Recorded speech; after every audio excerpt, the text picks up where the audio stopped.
ताज्या बातम्या विचार नव्हे त्यासाठी सचोटी न्यूज चॅनल बघायलाच हवे। ज्ञान मनोरंजन संस्कार देणारे चॅनल सचोटीला सबस्क्राइब करा, बेल आयकॉनचे बटन दाबा, सोबत शेअर करायला विसरू नका।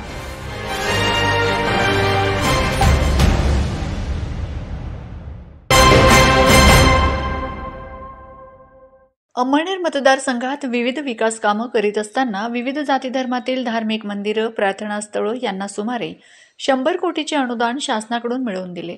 अनिलदादांनी विशेष प्रयत्न करून घवघवीत अनुदान दिल्याने धार्मिक तीर्थस्थळांचा विकास झाला आहे। त्यात प्रामुख्याने एकट्या मंगळ मंदिरास 25 कोटींचा निधी दिला आहे। यामुळे लाखो भक्तांची सोय होणार आहे। यामुळे शहरात मोठा रोजगार उपलब्ध होणार आहे। या प्रकरणी अनिलदादाशी सचोटीने केलेली बातचीत पहा। मध्ये आणखी एक असा भर असतो की आपण अंमळनेरमध्ये ही संतांची भूमी आणि संतांच्या भूमीला आपण वंदन सातत्याने करत असतो। आज संत सखाराम महाराजांच्या आशीर्वादाने या भूमीला संपूर्ण महाराष्ट्रामध्ये ओळखलं जातं। आज संत सखाराम महाराजांच्या वाडीपासून आपण त्याच्या आजूबाजूला सुधारणा होताना बघितली।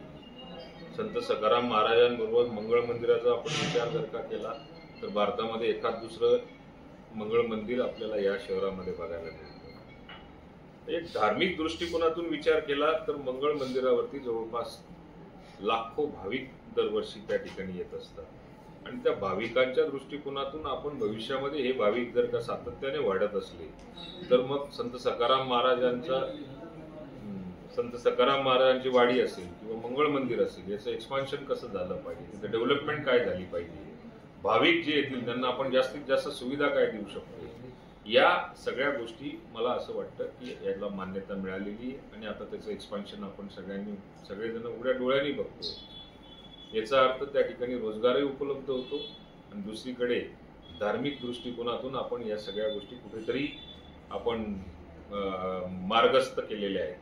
केवळ फक्त या 2 मंदिरांवरती आपण धार्मिक दृष्टिकोनातून बघू शकत नाही, तर अंमळनेर शहरामध्ये ज्या ज्या ठिकाणी नावलौकिक असणारी धार्मिक स्थळं असतील त्या त्या ठिकाणी आपण कुठे 50 लाख, कुठे 1 कोटी, कुठे 2 कोटी, कुठे 3 कोटी असा निधी खर्च करून ऑलरेडी त्याच्यावरती प्रगती केलेली आहे, त्याच्यावरती डेव्हलपमेंट झालेली आहे। आपण केवळ फक्त सर्व धर्म समभाव न बोलता अंमळनेरच्या जनतेच्या दृष्टिकोनातून सर्व धर्म समभाव आपण म्हणायला असतो, पण मुस्लिम समाजाच्या दृष्टिकोनातून सुद्धा त्यांची जी काही धार्मिक स्थळं असतील, त्यांच्या ज्या वस्त्या असतील, त्यांच्या ज्या मागण्या असतील, त्याही ठिकाणी आपण उच्च प्रतीची कामं आतापर्यंत केलेली आहेत आणि पुढच्या येणाऱ्या काळात सुद्धा करत राहू।